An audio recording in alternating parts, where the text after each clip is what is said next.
السلام عليكم.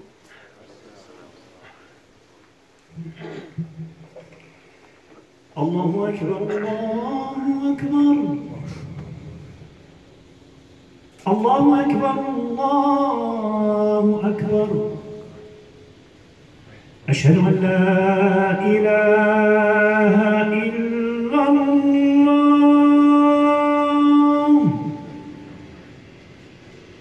أشهد أن لا إله إلا الله أشهد أن محمدًا رسول الله أشهد أن محمدًا رسول الله حي على الصلاة حي على الصلاة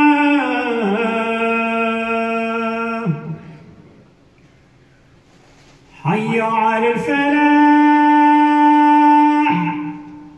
حي على الفلاح الله أكبر الله أكبر لا إله إلا الله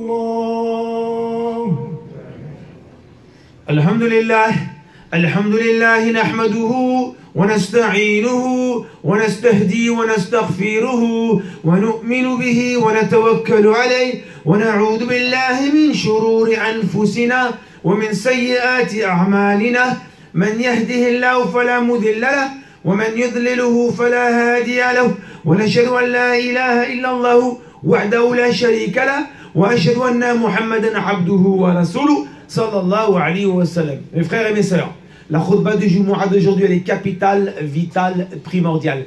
Quel est le thème de cette khutbah? Mes frères et mes sœurs, il faut remettre au goût du jour la sunna du prophète Mohammed sallallahu alayhi wa sallam. Oui mes frères, aujourd'hui le prophète est oublié et sa sunna est abandonnée. La réussite du monde musulman de demain, le succès de la communauté aujourd'hui et la réussite et la victoire dans l'au-delà ne dépend seulement quand on sera dans les commandements d'Allah et sur le chemin du prophète sallallahu alayhi wa sallam. La communauté musulmane aujourd'hui a tendance à abandonner la tradition prophétique. On se dit oui, le Coran ça suffit, Allah ça suffit, les ordres d'Allah ça suffit. À plus de 40 fois dans le Coran, Allah mentionne des versets explicites en nous demandant d'obéir au messager de Dieu sallallahu alayhi wa sallam. Plus de 40 fois dans le Coran. On va gommer ces versets. Allah nous dit de l'obéir, de le suivre. Surat la lumière, chapitre 19, verset 24. Allah dit wa in tuti'u tahtadu. Tout le monde veut la guider. Tout le monde veut la guider. Allah dit et si, écoutez bien, vous lui obéissez, vous serez guidé. C'est une condition. La condition de la guider, c'est quoi? L'obéissance au messager de Dieu. 40 fois dans le Coran. On va commencer par ce verset. Wallah tabaraka wa ta'ala dit en surat Al-Ahzab, les coalisés, chapitre 33, verset 70-71. Ya ayyuhalladhina amanu. C'est pour nous les croyants, alhamdulillah. Taqullah wa qulu qawlan sadida. Oh vous les croyants qui croyez, craignez Allah et ayez une parole juste. Soyez juste. Ayez une parole juste. Qawlan sadida. Si on craint Dieu, on a une bonne parole juste, vous savez ce qui va se passer? Yuslih lakum a'malakum. Allah va corriger nos actions, nos interactions avec nos épouses, nos enfants, avec nos amis, avec nos collègues du travail, dans la rue, dans le métro, partout. Yuslih lakum a'malakum. C'est pas toi. Allah va vous corriger vos actions. Wa yaghfir lakum dhunubakum. Et Allah va vous pardonner vos péchés. Ah, vous voyez? Ensuite, qu'est-ce qu'elle a dit? Et celui qui obéit à Allah et au messager de Dieu aura une victoire très grande, un succès très grand. Celui qui obéit à Allah et au messager de Dieu aura quoi? Une grande réussite. Voilà. La réussite du monde musulman, c'est dans l'obéissance du messager de Dieu. La guidée du monde musulman, c'est dans l'obéissance du messager de Dieu.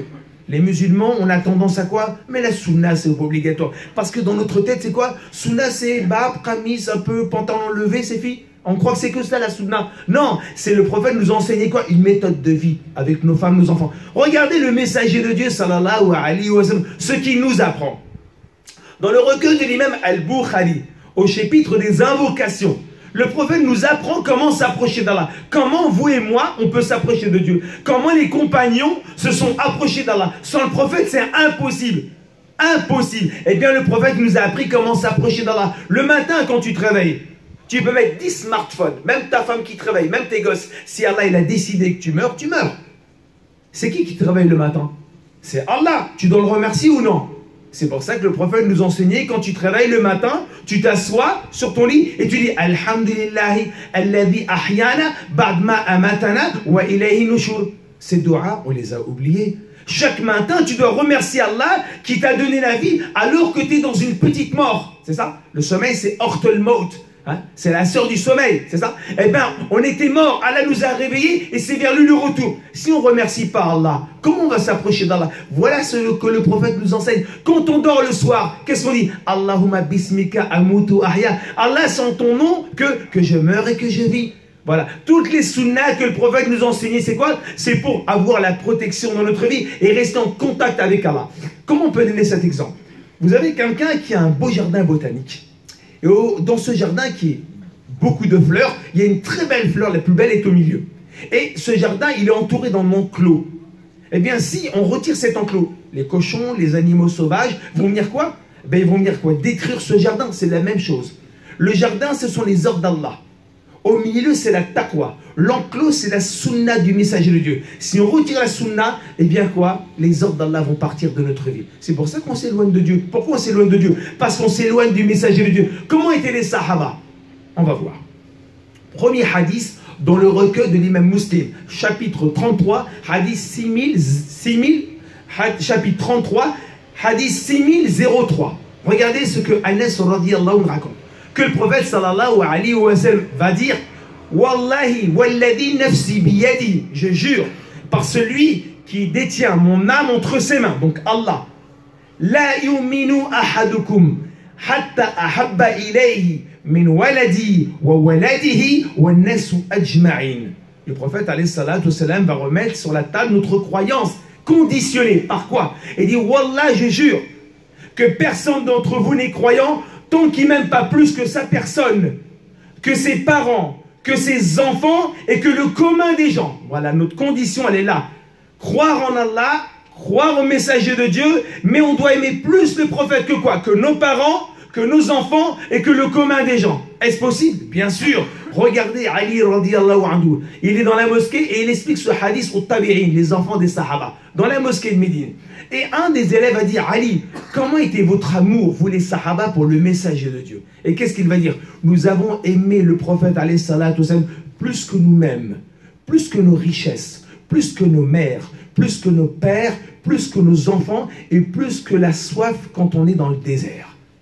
Voilà comment on a aimé le messager de Dieu sallallahu alayhi wa sallam. Allah Ta'ala dit dans le Coran, Surat Al-Imran, chapitre 3, médinoise, verset 21. Regardez ce que Allah va dire. Pourquoi Allah va descendre ce verset? Vous le trouvez dans Asbab al-Nuzul et il est aussi commenté par Ibn Abbas, Ibn Jarir et aussi Sufyan al-Thawri. Qu'est-ce qu'il dit? Allah Ta'ala dit قُلْ إِن كُنْتُمْ تُحِبُّونَ اللَّهَ فَاتَّبِعُونِي يُحْبِبُكُمُ اللَّهُ وَيَغْفِرْ لَكُمْ ذُنُوبَكُمْ وَاللَّهُ غَفُورٌ رَحِيمٌ. Allah dit, hey Mohammed, viens voir. Tu vas parler et tu vas dire ça au monde musulman. Dis, قُلْ إِن كُنْتُمْ تُحِبُّونَ اللَّهَ. Dis, si vous prétendez aimer Allah. Allah dit au messager de Dieu de nous dire à nous, si vous prétendez aimer Allah, et vous tous et moi on aime Allah, mais on va voir. Si vous prétendez aimer Allah, le Coran dit, Allah dit, suivez-moi. C'est pas moi, hein. C'est Allah qui vous demande de me suivre. C'est le verset coranique, c'est pas le hadith. Allah dit, suivez-moi. La condition que Allah vous aime, c'est de me suivre. C'est la condition divine, c'est la condition coranique. Allah dit, hé, musulmans du monde, si vous aimez vraiment Allah, Suivez-moi, Allah vous aimera et vous pardonnera vos péchés. Pourquoi ce verset est descendu? Vous savez pourquoi? Parce que certains musulmans à Médine ont prétendu aimer Allah. Et Dieu va descendre ce verset. Pourquoi? Parce qu'il va descendre ce verset parce que certains ont prétendu aimer Allah, mais Allah dit, si vous aimez vraiment Allah, vous aimez avec une sincérité, vous devez suivre celui qui vous a envoyé et enseigné la religion. Comment vous pouvez prétendre aimer Allah sans suivre celui qui vous a enseigné la religion? Et Allah Ta'ala remet sur la table notre sincérité. Si vraiment on aime Allah Tabaraka wa Ta'ala, c'est quoi? Si vraiment on aime Allah Tabaraka wa Ta'ala, c'est le suivi du prophète sallallahu alayhi wa sallam. Très bien les frères, on va commencer par une histoire. Cette histoire, elle est magnifique et elle est importante. On va voir comment les compagnons, ils ont aimé le prophète et comment ils ont suivi le prophète alayhi salam. Cette histoire, mes frères, si on l'aime en pratique, je vous assure qu'on va gagner beaucoup d'argent. 1. 2. Il n'y aura plus de féminicide. Chez les musulmans, il y a du féminicide. Il n'y aura plus de féminicide. Plus un musulman va frapper sa femme, plus un musulman va se mettre en colère. C'est une grande sunna que personne ne connaît, voire personne ne pratique. Non, on croit que la sunna, c'est jeûner le lundi, le jeudi, c'est tout. Non, non, non. Ça, c'est une sunna en or que le monde musulman ne connaît pas et qu'on doit mettre en pratique. Cette sunna, écoutez bien, elle est narrée par un compagnon qui s'appelle Abu Dhar Ghifari. Elle est dans l'authentique de l'imam Ahmad ibn Hanbal au tome 1, hadith 502. Elle est dans le recueil de Abu Daoud al-Tayalisi. Elle est authentique par l'imam Nawawi. L'imam Nawawi, il va l'authentifier. Abu Dhar raconte que le prophète alayhi salatu wassalam a dit: si l'homme se met en colère, je répète, si l'homme se met en colère, alors qu'il s'assoit s'il est debout. Et si il n'arrive pas à chasser la colère, alors qu'il s'allonge. Qui fait ça aujourd'hui? Personne ne fait ça. Personne ne fait ça. Je répète, le prophète alayhi salatu wassalam dit, c'est ça la sunna. Si l'homme se met en colère, qu'il s'assoit s'il est debout. Et s'il n'arrive pas à chasser la colère, alors qu'il s'allonge. Regardez bien. Une fois, Abu Dhar Ghifari, le compagnon, il était à Médine. Le prophète, il est mort depuis longtemps. Il est dans son enclos, en train d'abreuver ses animaux. Quand tout d'un coup, 3 hommes arrivent vers lui. Et il s'approche de Abu Dhar, et Abu Dhar dit, qui veut parmi vous m'aider à abreuver mes animaux, et Allah Ta'ala le récompensera dans ce monde et dans le delà. Un peu de hasanat. Très bien. Un homme me dit, moi je suis d'accord. Et commence à l'aider à abreuver les animaux. Et à la fin, l'homme, vous savez ce qu'il fait? Il casse l'abreuvoir. Il casse l'abreuvoir. Qu'est-ce qu'on ferait aujourd'hui en 2021? Quelqu'un, il vient et il pousse ta voiture pour t'aider, puis après il la casse. En 2021, le musulman, il a le sang chaud, bouillant. Il va démarrer au quart de tour aujourd'hui, le musulman, en 2021. Il lui casse son abreuvoir. Comment on serait aujourd'hui? Vous savez ce qui va se passer? Abu Dhar Ghifari, à ce moment-là, quand on lui casse l'abreuvoir par cet homme, qui l'avait aidé auparavant, eh bien, il sera debout. Il va s'asseoir. Et après, il va s'allonger. Les 2 autres compagnons à côté, ils vont dire, pourquoi Abu Dhar, tu t'es mis assis et ensuite tu t'es allongé? Car j'ai entendu le messager de Dieu, sallallahu alayhi wa sallam, dire, celui qui est en colère et qui est debout, il s'assoit. S'il n'arrive pas à chasser la colère, alors qu'il s'allonge. Vous savez ce qu'ils ont dit, les commentateurs de ce hadith? L'être humain, quand il est en colère, s'il s'assoit, il évitera de faire des dégâts, de frapper, de casser la maison, de faire du mal à quelqu'un. Et s'il est allongé, il fera encore moins de risque de faire du mal. Il est beau ce hadith, il est belle sa sunna, qui pratique ça? Quand tu es en colère, tu te lâches. Voilà ce que le prophète alayhi salatu wassalam nous a enseigné. Comment on doit avoir le comportement. Deuxième histoire après le dua. Subhanakallah bihamdik, nashhadu an la ilaha illa ant, nastaghfiruka wa natubu ilayk. Bismillahirrahmanirrahim, alhamdulillah, nahmaduhu wa nusalli ala rasulil karim sallallahu alayhi wa sallam. Mes frères et mes sœurs, si on n'est pas devant nous la sunna du messager de Dieu sallallahu alayhi wa sallam, jamais on s'en sortira. Jamais ce monde musulman peut s'en sortir qu'avec le Coran. Il faut la sunna du messager dans notre vie. Quand tu veux qu'Allah te protège, tu rentres dans ta voiture et tu fais dua safar. Subhanalladhi sakhara lana hada wa ma kunna lahu muqrinin. Quand tu rentres aux latrines, aux toilettes, tu fais dua. A'udhu billahi minal khubs wal khaba'ith. Quand tu sors des toilettes, tu fais le dua. Quand tu manges, tu fais le dua. Quand tu te réveilles, tu fais le dua. Voilà, le prophète nous enseignait comment se protéger du matin au soir. Ça t'évitera de payer des raqis et ça te coûtera moins cher. Aujourd'hui, tout le monde musulman a des problèmes parce que le sunna, le prophète n'existe pas dans notre vie. Vous vous rendez compte que dans l'authentique de l'imam Muslim, le jour du Qiyamah, le jour du jugement, les gens viendront voir les prophètes et les messagers pour demander l'intercession. Et tous les prophètes vont décliner. Ils vont décliner. Non, on a des soucis, nous. Alors ils vont aller voir qui? Le prophète sallallahu alayhi wa sallam. Ils vont dire, hey Mohammed, intercède pour nous. Et le prophète alayhi salatu wa sallam va se prosterner. Allah va lui enseigner à l'instant T des invocations. Et vous savez ce qu'il va dire? Ya Allah, ummati, ummati, ummati qawmun da'if, wa anta rabbul latif. Ya Allah, ma communauté, ma communauté. Ma communauté, on lui dira Mohammed, implore pour ta communauté et tu seras exaucé. Demande l'intercession et on acceptera ton intercession. Il va dire Ya Rabbi, ummati, ummati, ummati qawmun da'if, wa anta rabbul latif. Ya Muhammad, qasamtu al-qiyam ala qasmain. أنت تقول يا ربي أمتي أمتي وأنا أقول رحمتي رحمتي وأنا أرحم الراحمين. Voilà, le prophète alayhi salatu wassalam, il dira le jour du jugement, ma communauté, ma communauté, ma communauté, ma communauté, toi tu es le miséricordieux. Et qu'est-ce qu'on dira? Le jour du jugement, il sera coupé en deux. Tu diras ma communauté, je dirai ma miséricorde, ma miséricorde. Mais vous êtes tous d'accord avec moi que quand tu as un souci dans ce monde-là, un grave souci, hein, tu prends un avocat à 2 sous ou un super avocat, un bel avocat important, de prestige, de renom, et qui va te sortir de ton problème. Le jour du jugement, qui va nous sauver, qui va nous aider, qui va intercéder? C'est qui notre avocat? Mais nous, toute notre vie, cet avocat, on ne l'a pas connu. Toute cette vie, cette sunna, on ne l'a pas connu. Et tu veux que le jour du jugement, le prophète te reconnaisse? Et toi, tu n'as pas voulu t'approcher de lui dans cette vie, l'aimer? Ah, alors regardez bien cette histoire, elle est importante. Le prophète alayhi salatu wassalam est dans le recueil de l'imam Al-Bukhari et surtout dans le recueil de l'imam Ahmed ibn Hanbal qui va le donner une grande version. Le prophète alayhi salatu wassalam était avec son meilleur ami Abu Bakr radiyallahu anhu. Ils sont à Médine, ils sont assis. Quand tout d'un coup, en train de discuter, un homme arrive devant Abu Bakr et se met à l'insulter. En 2021, ça donne quoi, toi? Quelqu'un était assis avec ton ami sur le banc et quelqu'un se met à t'insulter. Tu fais quoi? Tu lui mets un regard de tour. Parce que tu ne connais pas le prophète. Tu te connais, toi. Mais tu ne connais pas le prophète. C'est pour ça que le hadith, qu'est-ce qu'il dit? Aucun de vous sera un véritable croyant tant qu'il n'aime pas plus, moi, que sa personne. Mais nous, non. Moi, d'abord, le prophète, on verra quand j'ai le temps. Alors, regardez bien. Il se met à insulter Abu Bakr radiyallahu anhu. Et le prophète, vous savez ce qu'il fait? Il se met à sourire. Pourquoi il se met à sourire? C'est une stratégie prophétique pour tempérer, hein, pour refroidir celui qui insulte Abu Bakr. Le prophète, il n'a pas réagi. Et Abu Bakr se fait insulter plusieurs fois. Et à un moment donné, Abu Bakr, il ne va plus se porter. Alors, qu'est-ce qu'il va faire? Il va répliquer. Et quand il va répliquer, le prophète, alayhi salatu, va se lever. Et il va partir. Il va faire montrer sur son visage de la réprobation. Il ne va pas faire montrer la réprobation quand Abu Bakr se fait insulter. Non, il fait montrer la réprobation quand Abu Bakr répond et réplique à l'insulteur. C'est un truc de malade. On ne comprend pas en 2021. Ça ne passe pas dans notre cerveau. Regardez bien. Abu Bakr, il ne va pas comprendre. Il va se lever. Il va suivre le messager et lui dire, oh prophète, tu te rends compte qu'il m'a insulté?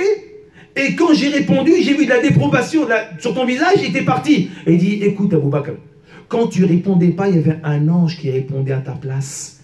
Mais quand tu as répondu, l'ange est parti et c'est le diable qui a pris sa place. Écoute Abu Bakr, il y a 3 vérités qui sont sûres sur la terre.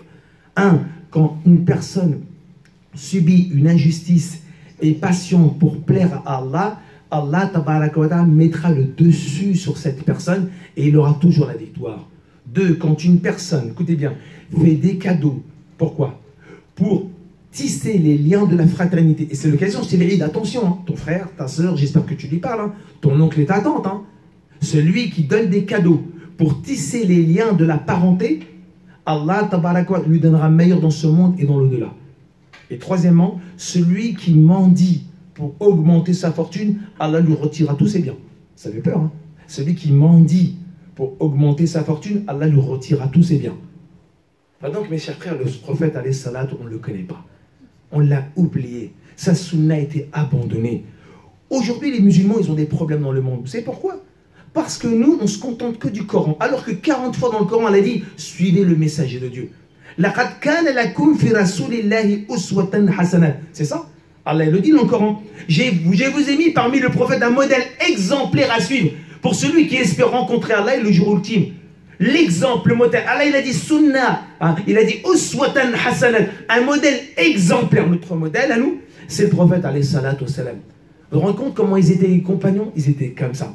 Regardez, pour terminer la khutbah, parce qu'elle a commencé tard, cette histoire, elle est dans le recueil de l'imam al-Bukhari. Abu Haytham, radiyallahu anhu, raconte que le prophète, alayhi salatu wassalam, était à Médine, quand tout d'un coup, il est en présence des compagnons, et un homme arrive devant le messager de Dieu et lui dit: tiens, prophète, j'ai tissé ce manteau avec mes mains et je te l'offre cadeau. Le prophète alayhi salam va recevoir ce cadeau et il en avait besoin de ce manteau. Le prophète alayhi salam va le mettre sur lui et il va sortir avec ses compagnons. Quand tout d'un coup un homme arrive et dit: oh Mohammed, il est beau ton manteau, donne-moi-le. Toi tu achètes un manteau et quelqu'un vient dans la rue et dit: tu me le donnes. Qu'est-ce que tu fais en 2021? Ta réaction elle est connue. Elle est connue parce que tu ne connais pas le prophète. Moi je passe le prophète en second. Eh bien c'est impossible. Aucun de vous n'est véritable croyant tant qu'il m'aime pas plus que moi, hein, ses enfants, ses parents et le commun des gens. Le prophète il doit être aimé avant nous-mêmes, avant nos parents. C'est la sunna, c'est dans le Bukhari, c'est authentique, c'est Allah qui te demande dans le Coran. Regardez bien. Quand l'homme va demander le manteau, regardez ce qui va se passer.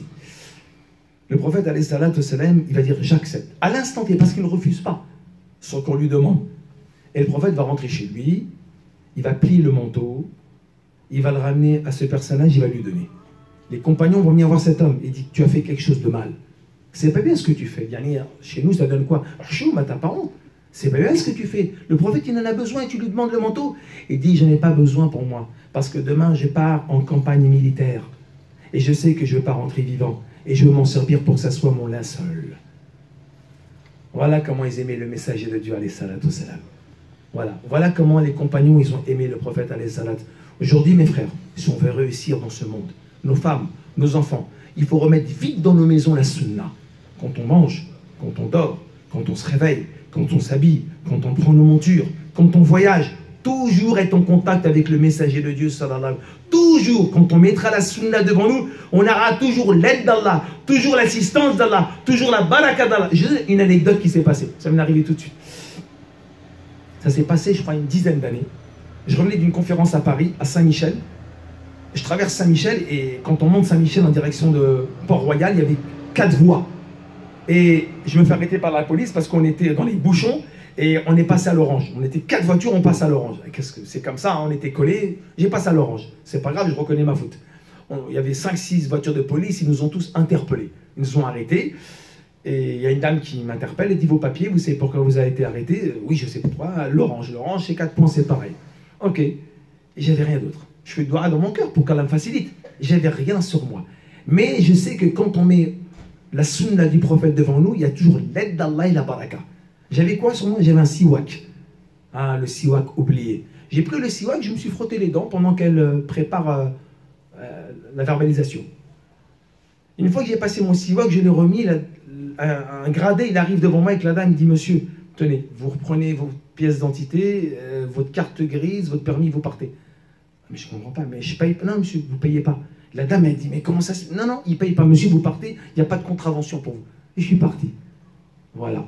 Quand toi, tu remets au goût du jour la sunna, tu trouves la protection, tu trouves l'aide d'Allah, tu trouves la nusra. Mais aujourd'hui, regardez, tous les musulmans sont dans la galère, tous. J'ai des problèmes. Pourquoi? Parce qu'il n'y a plus de sunna dans la maison. Le prophète n'existe plus dans notre vie. Et nos enfants ne le connaîtront pas. Donc on demande à Allah tabaraka wa ta'ala, ce soir on rentre à la maison. Et on commence à remettre les sunnas. Et si on n'arrive pas, on prend Riyad Salihin. Et vous allez voir, il n'y a pas besoin d'apprendre les hadiths, tu les lis tous les jours. Et tu verras qu'il y a plein de sunnas qu'on a abandonnés avec nos femmes et nos enfants. On n'oublie pas, Inch'Allah, Salat al-Eid, mardi, Inch'Allah, c'est l'occasion de faire des cadeaux. Des cadeaux à nos enfants, des cadeaux aux voisins. Et visiter les gens qui sont malades. Ce sourire, mais le sourire c'est obligatoire ce jour-là. Il faut le sortir, hein. Être bien sapé. À ce jour-là, tu es le meilleur en sapé. Hein. Tu es le meilleur dans la sape. Ce jour-là, il faut être bien habillé, bien parfumé. Ce jour-là, on se libère, on va à Salat al-Eid, on est content, on visite la famille, on visite les proches. Et puis, c'est le moment de se réconcilier. اللهم اهدنا فيمن هديت وعافنا فيمن عافيت وتولنا فيمن توليت برحمتك ارحم الراحمين يا الاول الاولين يا الاخر الاخرين يا ذا القوه المتين يا رب العالمين اللهم نسالك ايمانا كاملا اللهم te demande la foi complète ولسان ذاكرا et une langue évocatrice وقلب شاكرا et un cœur qui te remercie وعلم نافع et une science profitable et une vie d'excellence, et un paradis élevé. Allah purifie nos cœurs. Allah met dans notre vie la sunna du messager de Dieu. Allah fait qu'on aime le prophète au-dessus de tout. Allah fait que le jour du jugement, le prophète va intercéder pour nous. Allah fait que dans notre vie, on s'approche du messager de Dieu. Mes frères, je vous donne cette anecdote. Vous savez tous qu'il y a des gens qui vont à Christie à Londres ou à Drou en France, ça s'appelle des ventes aux enchères. Au mois de mars 2014, il y avait une vente aux enchères à Drouot, à Paris. Et c'était les ventes de tous les objets de Claude François, une star de chanson qui est mort. Et, et les gens viennent parce que c'est leur idole. Hein, comme aujourd'hui, il y en a qui... Leur idole, c'est les stars de foot. On est bien d'accord, hein? Regardez. Hein. Et donc, que va-t-il se passer? Il va arriver là-bas, il s'appelle Hervé. Et Hervé, il va voir que le commissaire-priseur est en train de vendre un mégot de cigarettes de Claude François qu'il a fumé sur une scène en 1996. Un mégot. Adjugé 250 €. Il va l'acheter. À la fin, la vente se termine. Le commissaire-priseur s'approche d'Hervé et dit « Pourquoi vous avez acheté ce mégot à 250 €? Pour être plus proche de Claude François. » Ouais. Nous, on dit « Il est fou. » Mais je pense que c'est nous qui sommes loin du messager de Dieu. Il a dit « Pour être plus proche de Claude François. » Et il a dit, c'est de l'émotion pure. Ça ne se comprend pas, c'est de l'émotion pure. Il a dit, vous vous rendez compte que Claude François, il a fumé sa cigarette, il l'avait dans sa main. Et il dit, quand je l'ai, c'est de l'émotion pure. On ne connaît rien du messager de Dieu. Sa sunna, elle est sortie de notre vie. On demande pardon à Allah, tabaraka wa ta'ala. Aqim as-salam.